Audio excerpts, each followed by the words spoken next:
Good afternoon, everyone. Welcome to the August 11th meeting of the Rotary Club of Des Moines. I'm President Matt Musick. Wow, this is so terrific to feel the energy in the room. So we need to get the program started because we've got a lot of ground to cover today. First, some somber news. We learned that Kay Wright died. Kay served as executive director of the Rotary Club of Des Moines for over 20 years. And so I wanted to make sure all of you who were members during Kay's tenure were aware of her passing, and also let you know that her funeral will be taking place tomorrow at 10:30 a.m. at the Isles Dunn location on Grand Avenue in Des Moines. We have a whole host of guests for me to introduce today, so please stand as I say your name, wave to the crowd so that we know who you are. So first of all, David Broomhall, a guest of John Isles. David is a retiree from the Iowa National Guard. Marty Anderson, a guest of Becky Greenwald. Marty is a state representative in the Iowa House of Representatives. Macklin Shanahan, a guest of Kyle McCormick. Macklin is an intern at Bank Iowa, and I know you're in good hands if you're being mentored by Mr. Kyle. Rochelle Hines, a guest of me. Rochelle is owner and majority owner and architect at FRK Architects and Engineers in West Des Moines. Susan Vickery Husser and Ted Husser. Excellent. These two, Susan will be introducing our guest speaker a little later. They are both longtime Rotarians, and Susan is obviously the daughter of Jim Vickery, past president and past district governor of District 6000, and Dee, his wife. Dee's here as well. And Stephen Vickery, a guest of Sharon Vickery, past president. Stephen, I think we all know, he's visited a number of times. Steve, we're happy to extend an invitation of membership anytime you like. Stop reloading. Yeah. And now for a number of guests who are guests of the Vickerys: Sandra Newkirk, Deb McClure, Bob Fellon, Bruce Carr, Mary and Charlie Reeves, Gail and Kevin Kennedy, all guests of the Vickerys, who are obviously good friends of our guest speaker, Penny.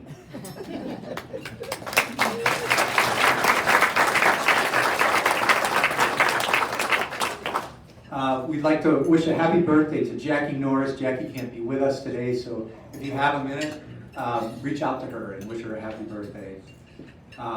Also, please take a look at today's table flyer. It's sponsored by Jeremiah and Wally. The Herbert Hoover Presidential Library and Museum Board of Trustees is beginning an ambitious project to renovate and modernize the Presidential Library in West Branch, hoping to get that underway by 2024. There's a terrific opportunity to be part of the fundraiser on October 7. The flyer explains the details. Please take a look at that and join if you can. Now, on to the show. Bob Vedrell, Chair of Vestige Worldwide, has volunteered to provide a moment of inspiration today. Bob will also lead us in reciting the Pledge of Allegiance and the four-way test.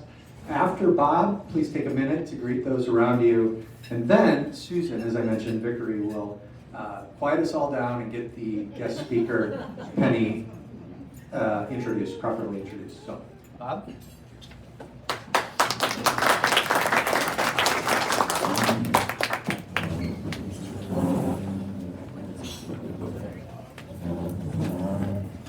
Thank you, President Matt.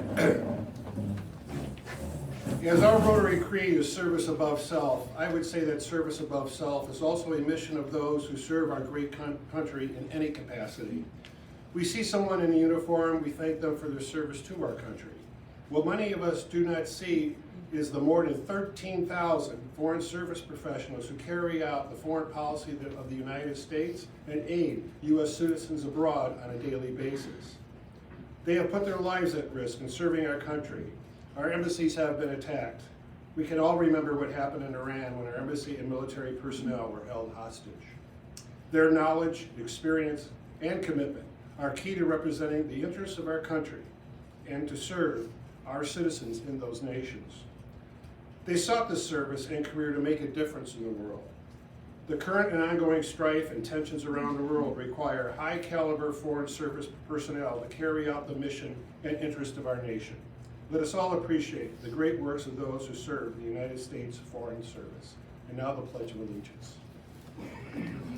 Pledge allegiance to the flag of the United States of America and to the republic for which it stands, one nation, under God, indivisible, with liberty and justice for all. And the four-way test. Is it true? Is it fair to all concerned? Will it build goodwill and better friendships? Will it be beneficial to all concerned? Thank you. Now greet your fellow Rotarians. Very nice.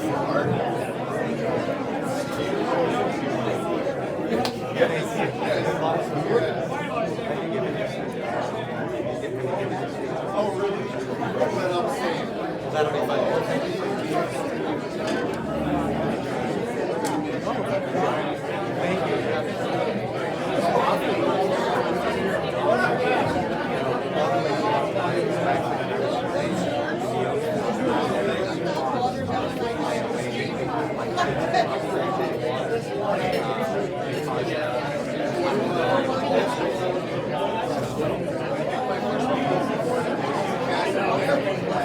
That's right.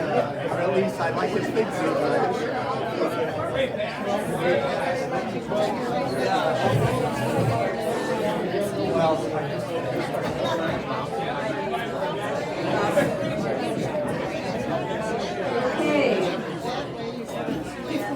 Thank you so much for simmering down.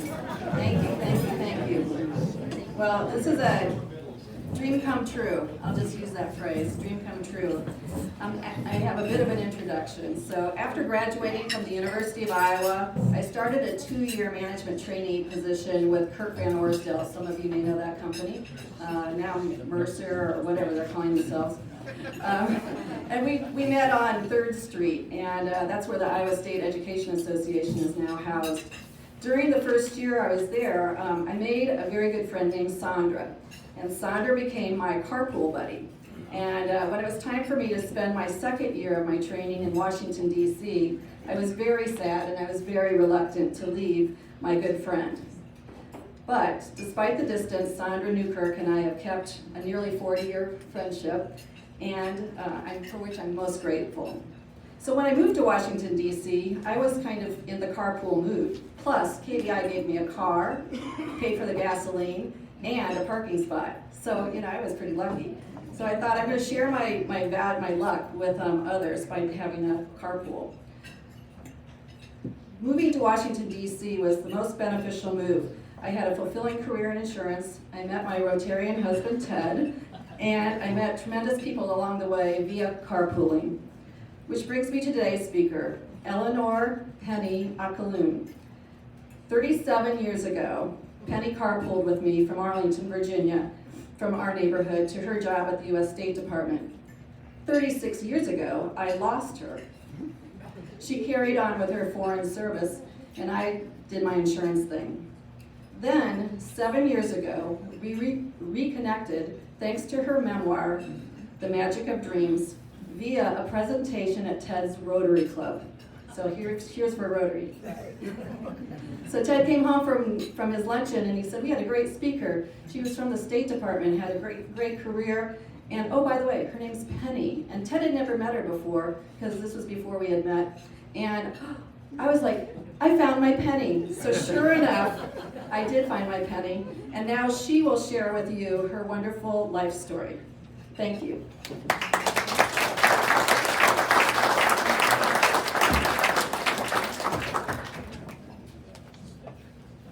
Well, that's a hard act to follow, but you might know that I paid Susan for that introduction, the smooth one. Thanks, Susan. I also wanted to say special thanks to Jim Vickery and Matt Busick and where's Kitty? And Kitty Morehouse.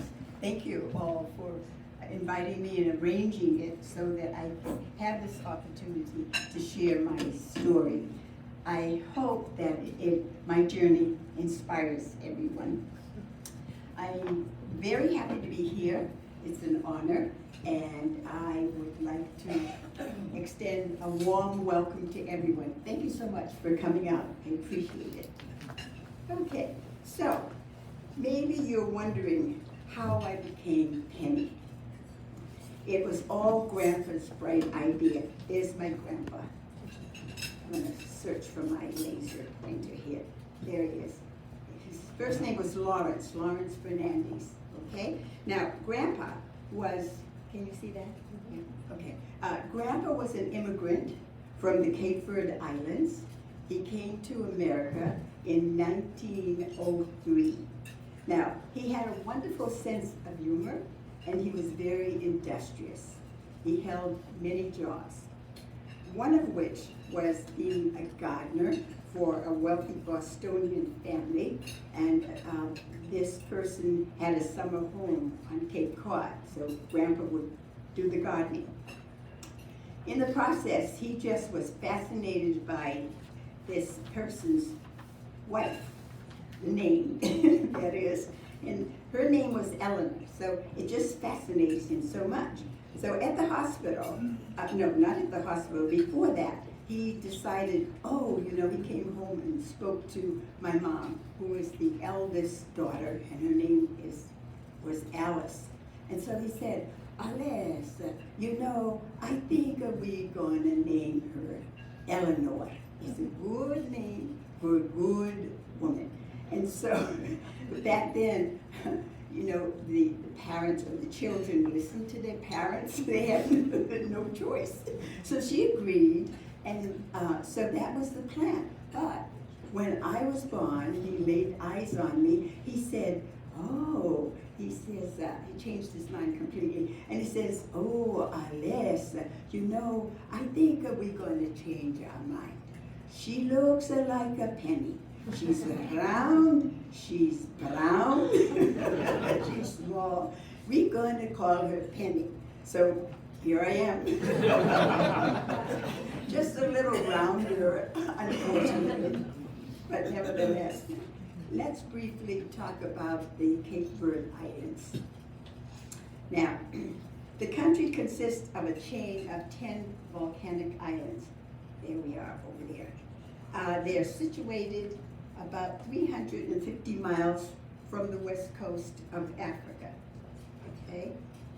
All right. Now, this red box comprises about the state of Rhode Island. That'll give you an idea of how tiny it is. Grandpa's island is Fogo, right there. Now, Fogo means fire in Portuguese, and it's also known because it has an active volcano. And forgive me, Ted, I might be mispronouncing it. We have a person who speaks fluent Portuguese in the audience. Anyway, it's called the Pico do Fogo. The important thing is that it last erupted in 2014. And amazingly, just 3 years prior to that, I was having lunch at a restaurant, a Dutch restaurant, in the middle of this crater, which was then dormant. Yeah. Anyway, let's turn our attention to the island of Santiago, which is right next to Fogo. There we are. Praia is the capital not only of Santiago, but all of the Cape Verde Islands, okay? Now, Praia is very special because, guess what? There's a Rotary Club that meets there every Tuesday at 7 o'clock. And I just thought that when I learned about this, I said, gee, those guys are everywhere. So at any rate, for the historians in the audience, that means the Vickery family and others, I'd like you to know that there was a strong New England connection, a very early connection with Cape Verde, and it's a maritime connection, and it began in the 1790s. And why? Because the whaling ships used to stop by the islands for supplies and crews. So As a result, formal U.S. Cape Verdean diplomatic relations was established in 1818, a long time ago. The first American consul general was Samuel Hodges Jr. And he was from a place called Stoughton, Massachusetts, which was very close to the town where I was born. At the age of 8, I was very lucky. My purpose in life took shape. At that time, the seeds of the magic of dreams were planted. There we are, the magic of dreams, a diplomatic's journey. So, as a child, probably wondering, well, how did that happen? As a child, I was captivated by my grandparents' fascinating old country tales, and I was moved by the hardships that they had endured. So I decided that one day I was going to travel far and wide, and I would try to make a difference in life. I would try to improve the life, if I could, of others. So that was my dream. Eventually, I joined the U.S. State Department's Foreign Service. Thank you, Bob. That was a very nice introduction, by the way. Appreciate that. And I joined the Foreign Service and had a rewarding 43-year diplomatic career. But it wasn't all a bed of roses. There are many hurdles that I had to overcome. Number one, I was unlikely diplomat. I was a person of color, I was a female, and I also belonged to a humble background. I had a humble background. So it was a difficult journey, but you know, if we're optimistic in life, I encountered good Samaritans along the way, and they helped me. So I was very grateful for that.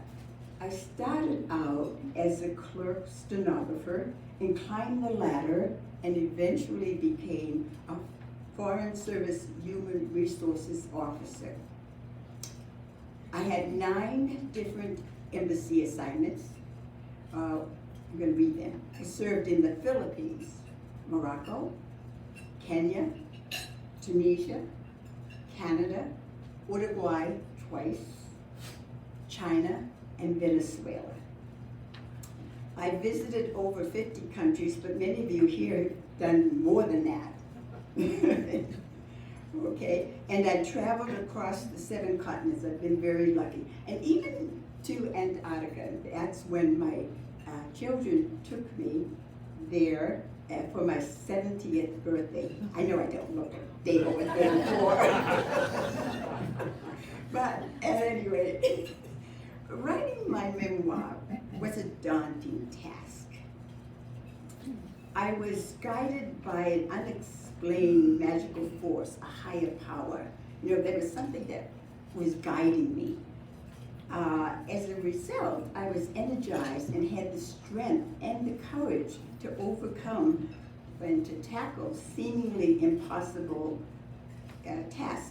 So I was optimistic, I was determined, and I refused to be defeated. So I just powered on, and in essence, it took 6 years and 7 months for me to finish, to write my book, 2014. So here I am, here, at the Washington, D.C. book launch, and this cafe, it's a combination cafe book club, and it's called Sankofa.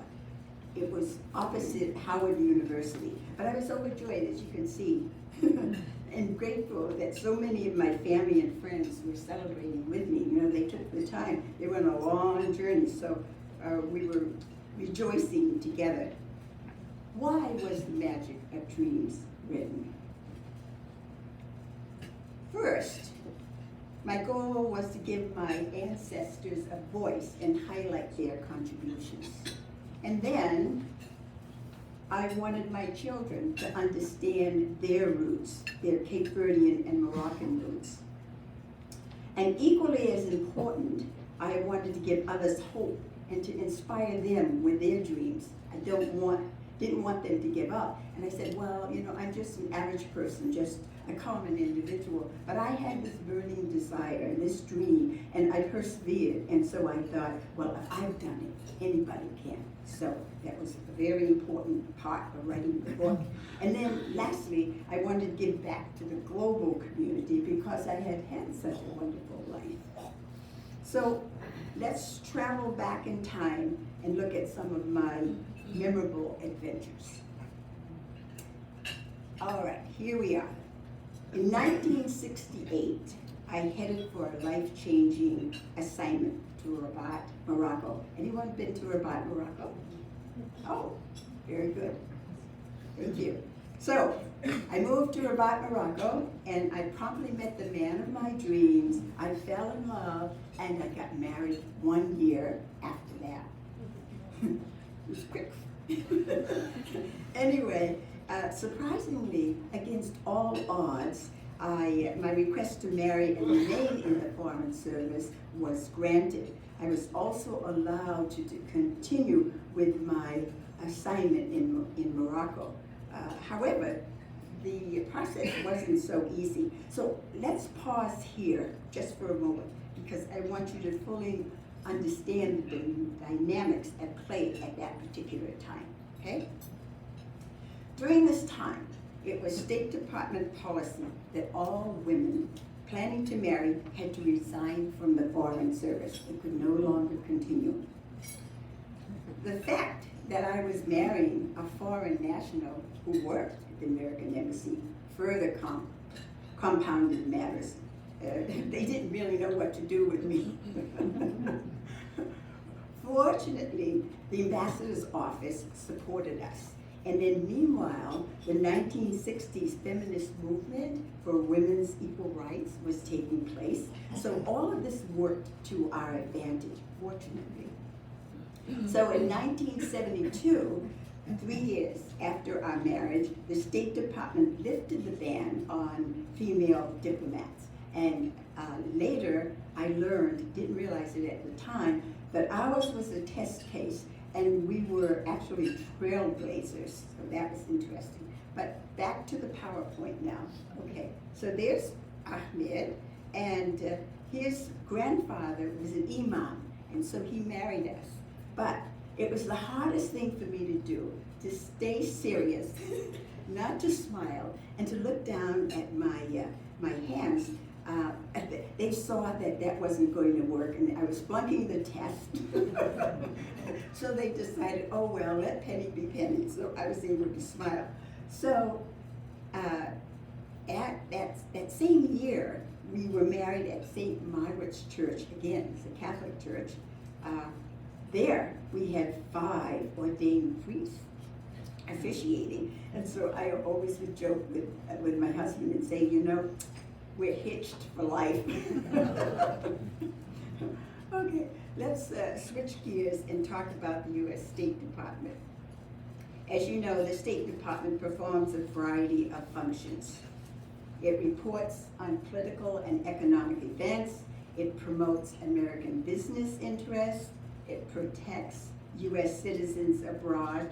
And then something that you might not be quite familiar with, it also cultivates global scientific cooperation.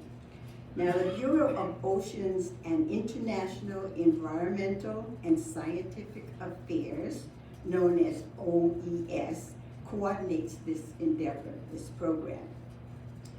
During my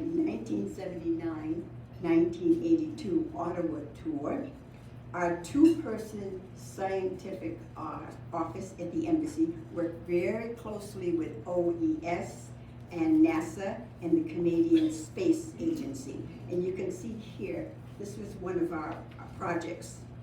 The Canadian Shuttle Remote Manipulator Arm, which is also called the Canadarm, was the first arm to fly into space. Now, the Science Attache's office was one of the linchpins of the project, just one, you know, it's a multiple effort. But we facilitated communication between the space agencies, their partners, and the Canadian government. Basically, we tried to make certain that everything was on track. So, The next slide will show there the Columbia Space Shuttle STS-2 and the astronauts Jim Engel and Richard Truly. We were really excited because they were testing the arm for the first time in space. So it was quite a historic mission. And I remember personally I was very grateful, gratified. And at the time we were thrilled because the astronauts, who were just very nice people, autographed that photograph for us. Since then, the Canadians have developed a new generation of these robotic arms. One now is being used for the International Space Station, and that's Canada Arm 2. You probably know this. And then presently, they're doing a third version, which they are building for NASA's Gateway Lunar Station. That's a proposed effort. And this station will be, the staging area is going to circle the moon, and it'll be the staging area for moon landings and deeper space exploration. Can you imagine? That's really impressive. Meanwhile, we're up in space, but now we're going to go down back to Earth and discuss a fascinating place called China. Okay, a show of hands. Has anyone been there? Oh, quite a few. Wow, okay, I better be careful what I say now. Okay, if so, perhaps at some point you remember that you needed unlimited patience and a keen sense of humor.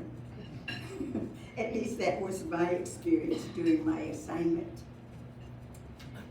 But for 5 years, 1993 to 1998, I served as the Deputy Personnel Officer at the American Embassy in China.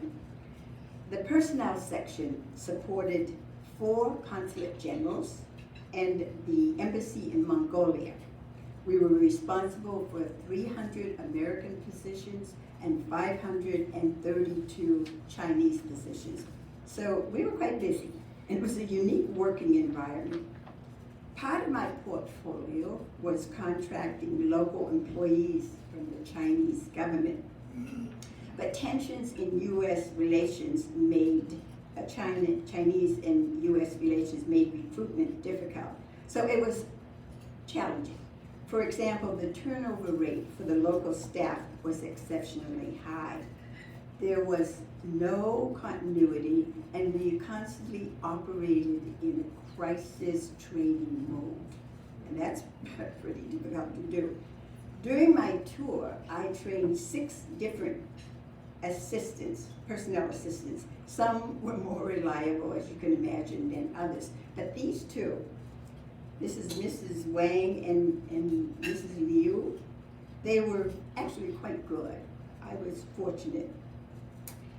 Here we are, we're being photographed at the China-wide Incentive Awards program. So that was a great big thing. And sometimes we had like 110 awards to give out, and we had to coordinate it from these different posts, different consulates. But every year I presided over the event. And back to these ladies, they were very conscientious, and despite a heavy workload, they were always cheerful and positive.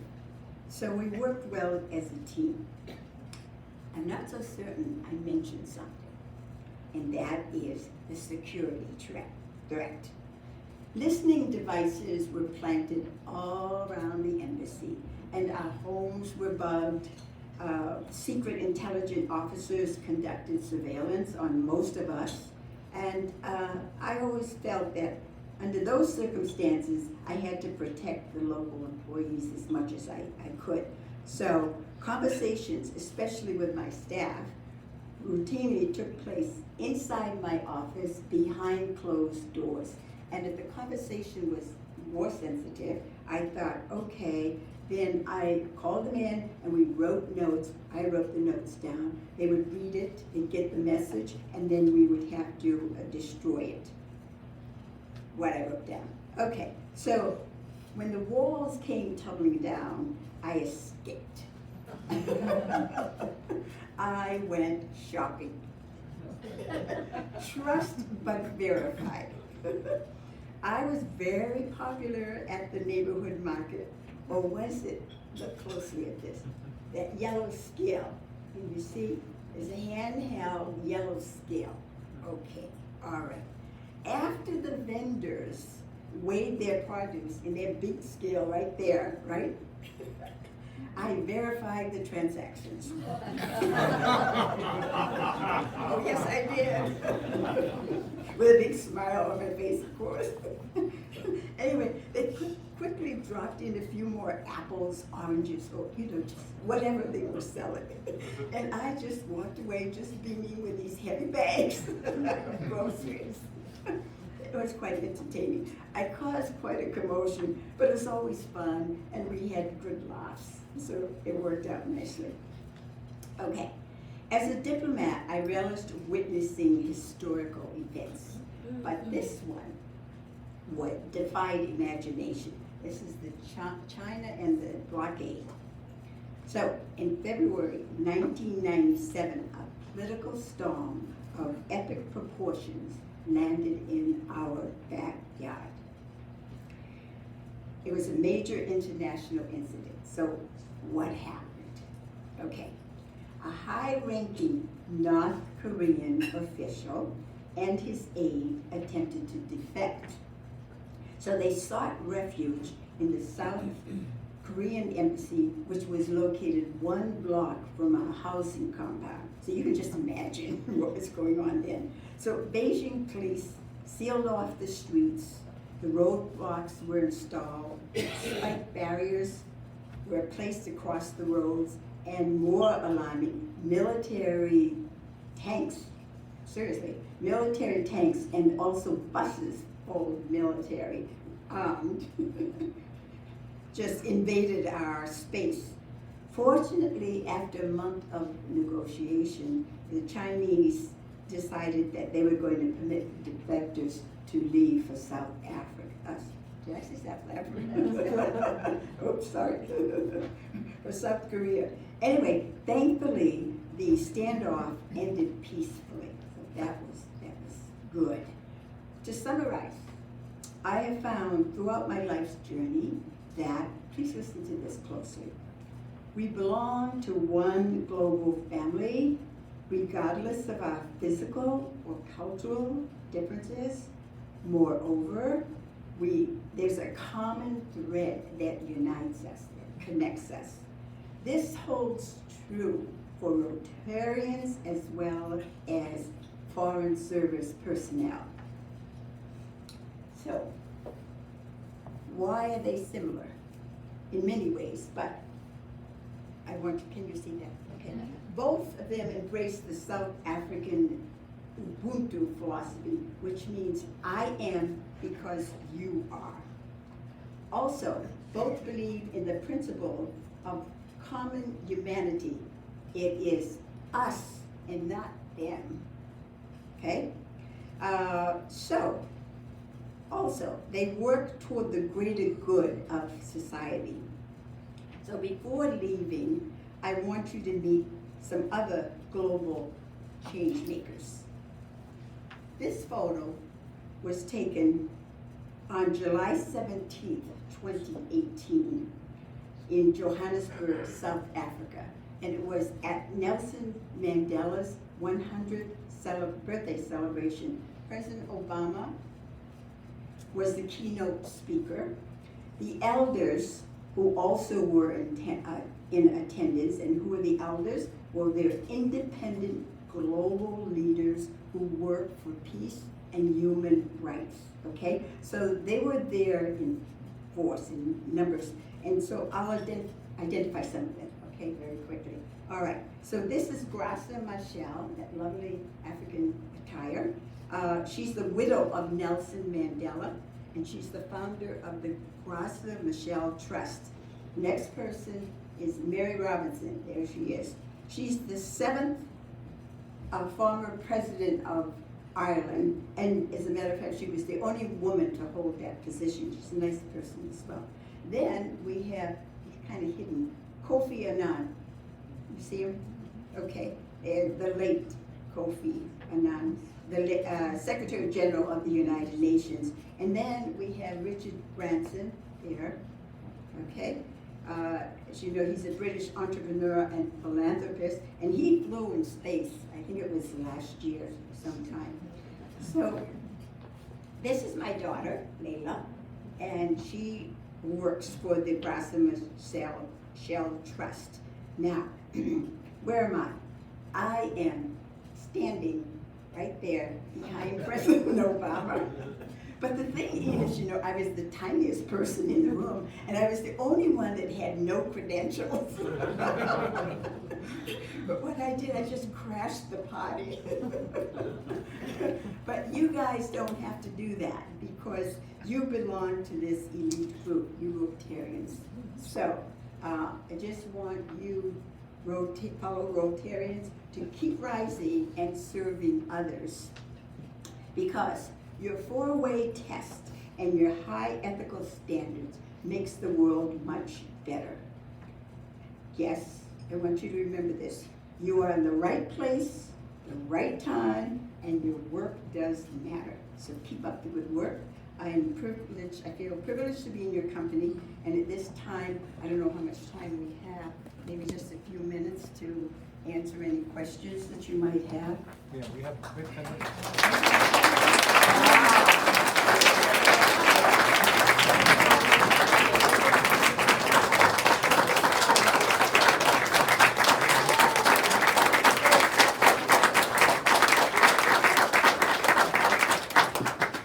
Wow, it's such a privilege to be here. So what did you ask if there were any questions? Yeah, do you have any questions? Okay. Well, let's do that. Within, Oh, sorry. I'm sorry, yes. What kind of security protocol did you have in interviewing the Chinese people that were to work in the embassy or the consulates and so forth? Yes. So the question is, what kind of security Yeah, did you protocol. have protocol for Interviewing interviewing the process. Chinese folks to come to work for the embassy? The short story is there wasn't any, there was none. And that was part of my job when I did go to China, because we would have to accept anyone that they sent us without any criteria whatsoever. And so one of my jobs was to try to standardize it and ask, well, we couldn't ask them, we couldn't interview them, but at least we could present to the Chinese government some type of outline as to what type of person we would want. And then we'd just keep our fingers crossed, you know, and hope it worked out. But we really didn't know. And you just assumed that everyone that was working at the embassy had to report back. They had to report back, and that's why I tried to protect them as much as possible. They might not have wanted to, but that was the way it was. Yes, Wait, please. so there's another one over here, question? Okay. Go ahead. Was your family able to travel with you to Oh. these assignments? Was my family able to travel with me? Yes. Yes, I would never leave them, never, never, never, never, ever. And so what I did, I had to work really hard and try to find the right fit for my family, especially my husband, you know, just try to get him to be employed at the same time. And it was very important that my children had the very best education that they could get. And so I worked religiously on that to make certain. And I was lucky because my counselors knew how I felt about it and made an exception. So much so, the education, let's get back to that. The education for my children was so important that when we were thinking of going to China, the school had just for a few years had opened, so they didn't really have a high school. Layla was going to be in high school. So their high school program wasn't developed. But I made certain that I spoke to the educational part of the Department of State, and I said, look, can we take some courses? Can you mail some books to Layla so that she can supplement her education? And they were willing to do that. But fortunately, when we did finally arrive in China, it was okay. You know, there was a small group, maybe there were 16 graduates, high school. But, oh yeah, my babies and my husband, no, they traveled with me. Excuse me, yes. What was your favorite assignment and why? Thank you, that's a very good question. Yes. Go ahead. Okay, what was my favorite assignment? Okay, and why? Okay, yeah, you know, that's hard to answer because I was just fortunate to have traveled to these different countries, and I think that there are maybe three or four. Number one would be Kenya, because of the wildlife and the colors. It was a very colorful place. Let's see. After that, I'd say it was China. Yes, China. For the stories that I've just relayed to you, mentioned. And of course, how could I forget Morocco? Because that's where I met my husband. But more than that, the Moroccans are very hospitable people. And I think that you all that have been there realize that. You know, they're very nice people. And more than that, Morocco geographically has a lot to offer. For instance, Morocco has the beaches, it has mountains, it has in the next Meknes area, there's a patch of a field of different colored flowers. It was a very interesting, very enjoyable assignment. Thank you. One more. Yes. Thank you for sharing your life with us. It's lovely. Thank you. I'm sorry if I didn't hear this, but do you have brothers and sisters, and what do they do? Okay. Okay. He wanted to know if I had any brothers or sisters and what they do. I have one sister, and she lives in Massachusetts. She has a family. She didn't travel very far from the Foreign Service, from home. I think, sometimes siblings might have the same parents, but they have different characteristics, or they have different personalities. And so I was always the one that wanted to venture out, and she was more of a homebody. So she stayed home and I left, but it worked out well because she would sort of look after my mom and my dad, and so when we came home during home leave, we'd all get together. So that's how that worked. Yeah, just one sister. Okay, thank you very much.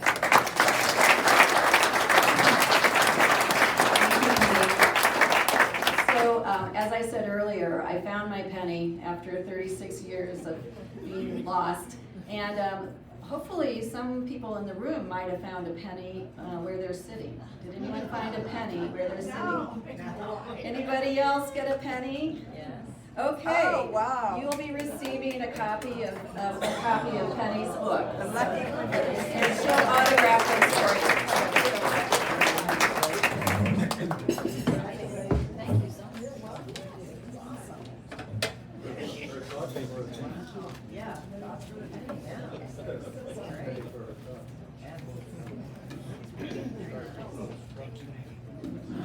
You can use $1 for a bookmark. Is that how I should do it, $1 for a bookmark? Okay, Jim, I got it. Thank you so much, that's lovely. Well, thank you, Penny, for both an inspiring and affirming speech today. What's central to Rotary is service above self, and you certainly have demonstrated that in your career. Thank you for being here and taking the time and investing it with us. In recognition of your precious time that you donated to us, we're giving a book in your honor to the Des Moines Public Library. I'm not sure if it's going to be your book, but that's a good idea. Oh, we could do that, we could do that. Oh, yes. I'm her publicist, yes. we can do Okay. that. So that is No worries. perfect. Your book will become part of the Rotary Rosie Reader Band collection. Oh, wow. This Thank you. traveling library has reached scores of readers across the Des Moines Metro and was made possible by this club's donation of $40,000 in 2020 for the purchase of the vehicle. Very good, thank you. Okay, it's now time to talk about upcoming meetings, and as you know, without hopefully sounding like a broken record, this is our opportunity to share the Rotary Club of Des Moines with potentially prospective members. Although Maybe not on September 1st. Next week, we'll be visited by Jeff Fleming, the Des Moines Arts Center. I don't know if you've heard this, but Jeff is retiring next April. So it will be an opportunity to hear about what's going on with the Des Moines Arts Center, a good opportunity for you to think about members of our club who you haven't seen in a while. Please reach out and invite them to come and see what Jeff has to say. Also an opportunity for you to think about who might be motivated by the arts in Des Moines and make that be why they want to be part of Rotary with us. So please think about that. So August 18th is Jeff Fleming. The 25th, our district governor, Steve Weinke, will visit and bring us up to date on what's going on with Rotary at the district level.